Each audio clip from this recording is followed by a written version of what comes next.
The controversy that's plagued the retail giant Steinhoff for months now has trickled into several parts of its business, actually flooded into parts of the business.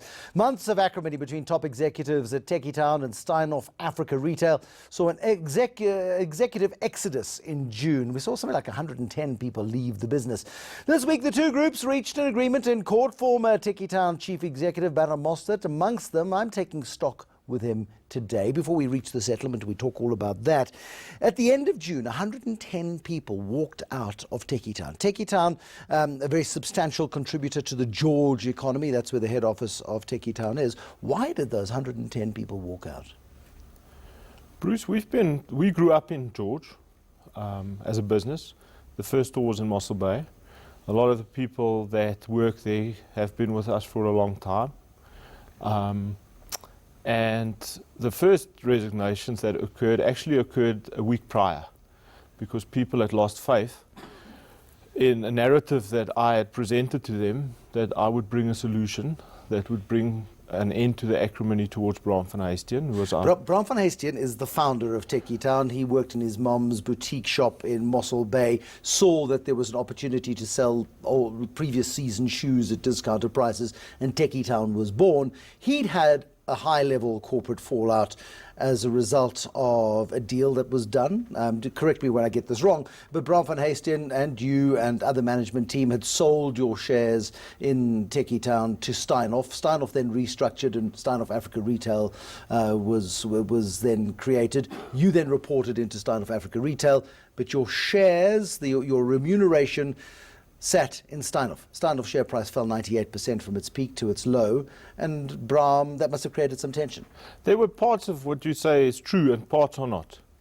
The first is that the tension with Bram did not at all begin with the collapse of the Steinhoff share price or the fact that he had lost the business that he had built up and for which he was named South Africa's Entrepreneur of the Year in 2011.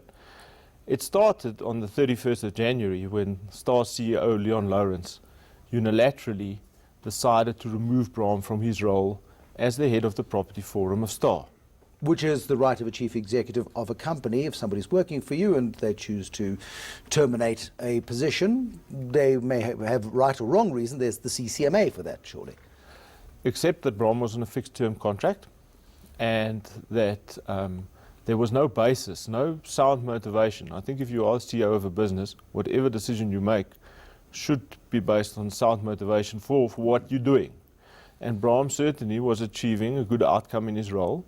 And over many years, he had proven that when it comes to leases and landlords, he has good relationships and he has good outcomes. Now, Bram van Heestien, of course, built the Tekkie Town business through the financial crisis post-2008 and developed relationships with landlords who were very happy to give Tekkie Town great rates to open up stores, and that led to this massive explosion in Tekkie Town stores. When you went into Steinhoff Africa Retail, of course, Bram was then running the property portfolio. For whatever reason, Leon Lawrence decided that Bram should no longer be that guy. That's where the fallout starts in January of this year. That's it.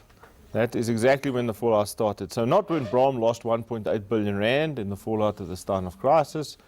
It started. Well, the money was gone by then. In January, it would have added to the tension. Let's be honest about this. I mean, the Steinhoff share price had collapsed during December.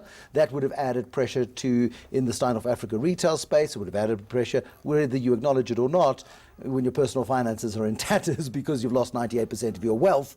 That's going to add to pressure, surely. Yeah, although it wasn't 98% of Bram's wealth. Okay. So I can categorically say that the money to him was very little as a motive in terms of pursuing what has then become a very hostile situation between Star and at first Tekkie Town. Okay, but first Bram, who then resigns because he finds his work environment untenable, and that's his right to do that. Does that then overflow from the tension with Bram van Heestien? Clearly you guys are now feeling, hold on a second, the guy who started this business that we run is now out. You've got close relationships with him. What happens next in terms of the relationship between Steinhoff Africa Retail and Tekkie Town? Also not quite true. I think after Bram had exited, Bram wasn't involved in our business save for his role as a chairman of our company and a mentor to Davie van die Kerk and myself. And we always looked up to him for that. And we continued to run our business the way that we did. We had a very successful 7-year stint as a partnership, Davie and I. during that time, we certainly took a lot of pride in that we served our customers, Sure. that we knew how to But corporate politics is corporate politics. I mean, let's get down to the nitty gritty. But that's sad, right? Why did you bump heads with Star? I bumped heads with Star because I could no longer run the business in a way that you could get an optimal outcome. What was there? How did they see it differently? You guys had run this successfully. You were delivering positive returns in a division which wasn't delivering great returns generally. John Craig and a couple of other brands that were in the Star portfolio weren't performing well. You guys were outperforming. What was wrong? Why did they not like the way you were doing things? Only they could answer that. Why did you not like the way they wanted you to do things? Because What were they asking you to do? they were asking me to accept charges that didn't make sense to me in my business. They questioned certain things that we did. They thought that the Tekkie Town model in particular was a model that was also could just be overlaid with historically a very successful model in PEP and Acrimony. It can't. There was a lot of resistance in letting us run the speciality businesses. And when we had success in the speciality businesses, there's a lot of small things, I think, that frustrated people in terms, but those in retail, that's what makes the difference. Knowing how many people you have in your store on a daily basis, knowing what your wage bill is, time and attendance, the discipline of stock losses, all those things. Was it a mistake?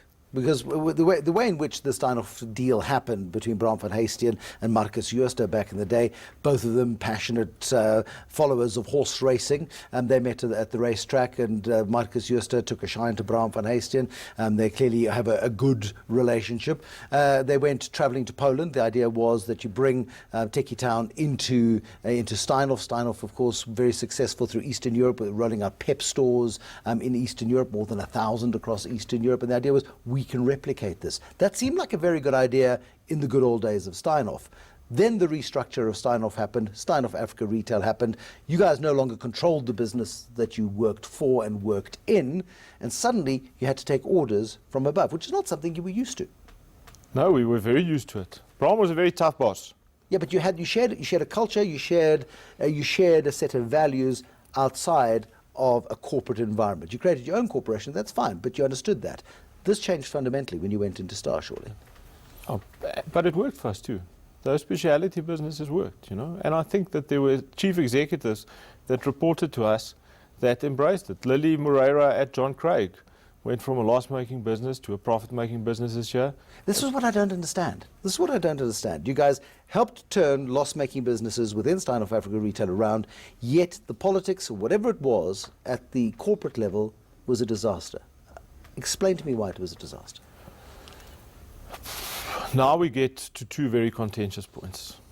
The first is the fact that the 44 Pepco executives and former Pepco executives, because not all of them work at Pepco anymore, that was supported with this 440 million provision that wasn't disclosed to the market. This was an incentive built into Steinhoff Africa Retail that if the share price collapsed, there was a mechanism to stop them from losing their shirts. Not at all. Not true. It wasn't reported in terms of the pre-listing statement of Star. But that was the mechanism. The mechanism was there to guard the personal interests of Pepco directors. And executives. And some former executives, because they don't all work there any longer. And you weren't part of that scheme? We were not part of that scheme, and neither were executives from Steinbold. But I thought this wasn't about the money. This becomes about the money. No, but now you see. The thing is, we had 3,200 employees in Tekkie Town who worked for an outcome, who was used to a certain way of doing things, who understood their suppliers, who had great relationships over many years with suppliers and associated stakeholders, that we sell the business, we carry on, we have a good result. One of our incentives is this earn-out that we will get in 3 years' time, if we get it. So now you hear that it is okay for somebody to issue a guarantee that protect them from their losses in Steinhoff, but at the same time, the very same people with great hostility say, we will not honor your earn-out because that was a Steinhoff deal. That creates tension. It does create tension. We're getting to the nub of it. We're getting to the nub of it. We're taking stock with the former chief executive of Tekkie Town. We'll continue after this. When the walkout happened, there were court papers and court battles. There are transcripts of telephone conversations which seem to suggest an element of corporate espionage. This is a warm and fuzzy South African brand. A lot of people have got great affinity with the brand. But at a corporate level, when things went bad, it got downright dirty. We'll talk about that in just a second.